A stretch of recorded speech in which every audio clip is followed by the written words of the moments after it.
Hey guys, it's Heather. Thanks for doing this challenge with me.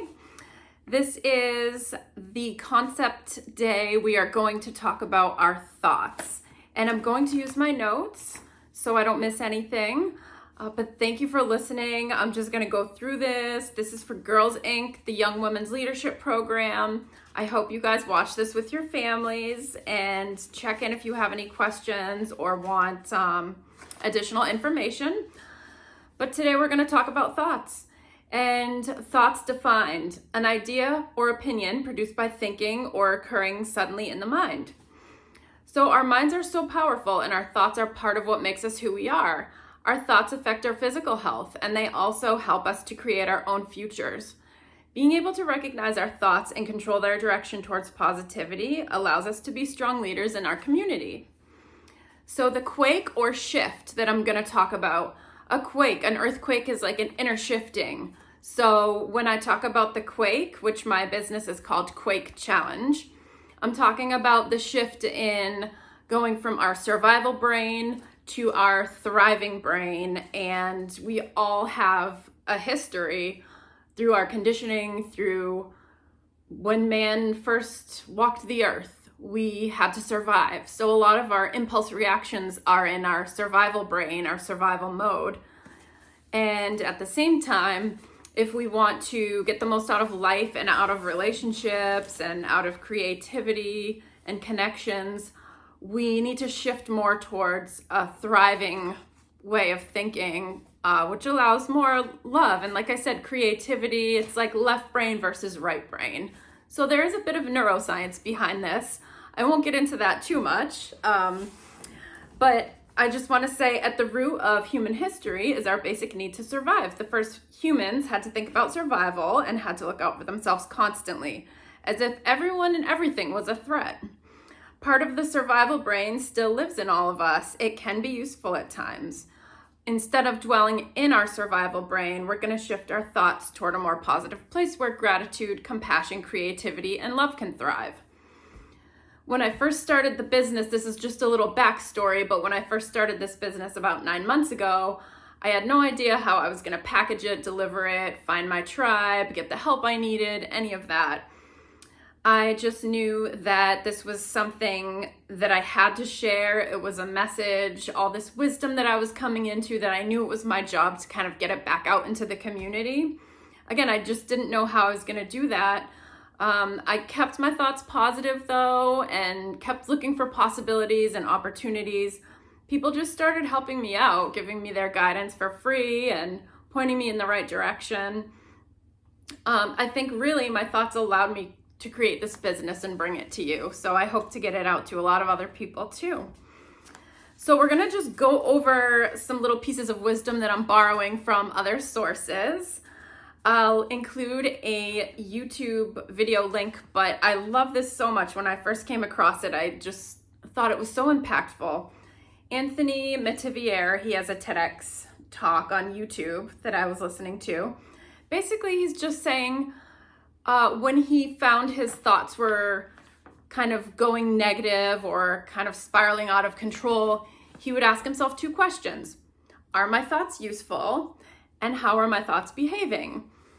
And I love that because it just gets you into a practice of being aware of your thoughts. And that's really, really important if you're going to change your perception. So just that awareness is starting out. I'm going to include an article as well. It's called What We Think We Become. And the full article will be in the paper. If you want to receive the paper, just let me know. You can text or email me or put a comment in the thread. Just basically it goes over how our thoughts shape our reality through building our perceptions, the way that we see things, and our thoughts dictate our actions. So staying in a positive mindset is super important. And there's a lot of ways we can do that. So surround yourself with supportive and positive people. Fill your mind with positive messages by reading and watching uplifting material. Don't compare yourself to others, and instead look to appreciate diversity and what makes us different. Being in nature is another way to stay positive and a positive mindset. Trying to exercise regularly, Writing down affirmations and reading them. Meditating also helps a lot. So you can use your imagination and visualize your future self. This is something pretty powerful that a lot of successful motivational speakers teach about, is just visualizing how you want to be in the future and just making sure that your thoughts and actions are following that vision. So I'll include that article for you. And I'm a big Stoicism fan. Roman emperors, Marcus Aurelius, he has his whole journal, actually, which was never meant for public consumption. It is out and you can buy it and read it. There's several interpretations, but he says a lot of really cool stuff, but one of his quotes that I love: very little is needed to make a happy life. It is all within yourself, in your way of thinking. Jordan Peterson, psychologist, author, speaker. This is really cool. He says, there is no technical difference between thinking about yourself and being miserable. Being self-conscious leads to misery. Get outside of yourself and be of service to others. And it's a little bit of a funny quote, but he's just basically saying, like, when you sit and think about yourself, it generally leads to misery. So go do something for someone else, and that's going to make you feel good, that's why I'm here. I want you guys to feel good, and that makes me feel good too. So Bo Lotto. Okay, this is a neuroscientist. I don't have his book right here, but I will show it in an upcoming video. He's so good, but he's done a lot of studies on how your mind controls your actions, your behaviors, however your thoughts are kind of coming about. It's just, I'll just read this because this is so cool. He says, functional MRIs, which is technique for tracking brain activity, show that an imagined scenario lights up brain regions the same way the real life equivalent scenario does. In other words, ideas and thoughts and concepts have lives inside of us and directly feed our current and future behavior.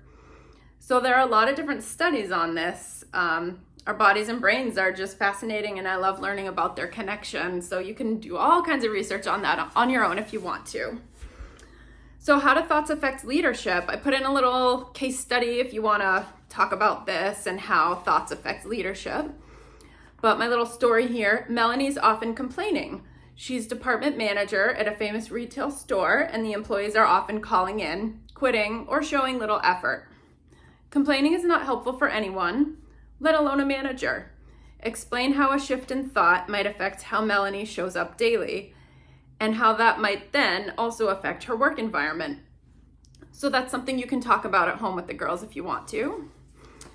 So for the challenges, I like to include challenges. This just helps everybody to kind of put the information into practice and see how it applies to themselves and just start becoming more aware of thoughts.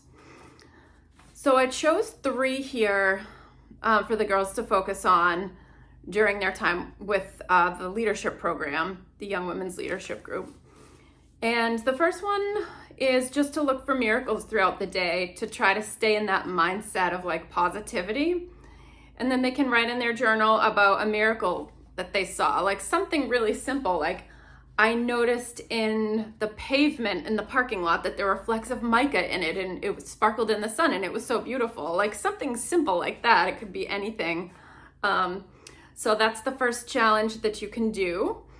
Another one is just to, throughout your day, ask yourself those 2 questions. So just like try to catch yourself, be aware of your thoughts.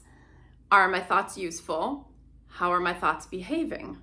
If they're not useful and not behaving, see if you can shift your mindset towards something else or towards seeing a miracle instead of thinking negatively about something. And then the other option I wanted to give you is if you want to close your eyes and allow all of the best parts of your life to flood into your mind, let all of the goodness in, feel the gratitude, then you can open your eyes and create colorful art to represent the mindset. I thought that might be fun and interesting. There are a few other challenges here that you can pick from. If you want the full page, I'm happy to give it to you. The full lesson. We won't call it a lesson, that's boring. In closing, I just want to read this really pretty poem by Ella Wheeler Cox. She says, "You never can tell what a thought will do in bringing you hate or love. For thoughts are things, and their airy wings are swifter than carrier doves. They follow the law of the universe, each thing creates its kind, and they speed o'er the track to bring you back whatever went out from your mind." So have fun with this. Let me know how you do. And again, I'm here to answer any questions for you. All right, bye.